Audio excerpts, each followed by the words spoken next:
Pegawai pemerintah dengan perjanjian kerja atau P3K akan diatur menjadi penuh waktu dan paruh waktu dalam rancangan peraturan Kementerian Pan-RB tentang manajemen ASN. Anggota Komisi 2 DPR RI Aminur Rahman menyebut, Pan-RB harus mengkaji secara detail dan komprehensif dalam menentukan P3K penuh waktu dan paruh waktu.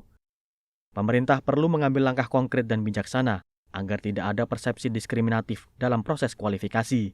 Selain itu, masa kerja, beban kerja, dan capaian kinerja tenaga honorer juga harus menjadi pertimbangan dalam proses kualifikasi. Adapun kategori tenaga honorer yang diangkat menjadi P3K penuh waktu, yakni tenaga honorer dengan masa bakti 10 tahun dan perjanjian kerja paling pendek 5 tahun.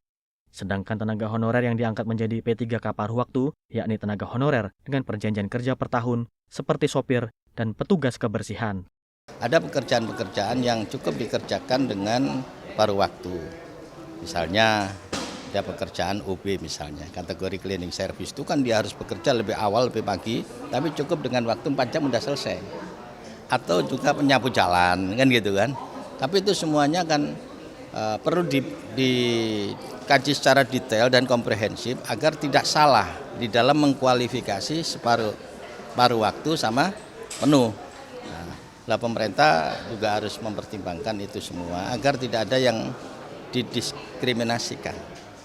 Karena mereka juga sama-sama statusnya tenaga honor.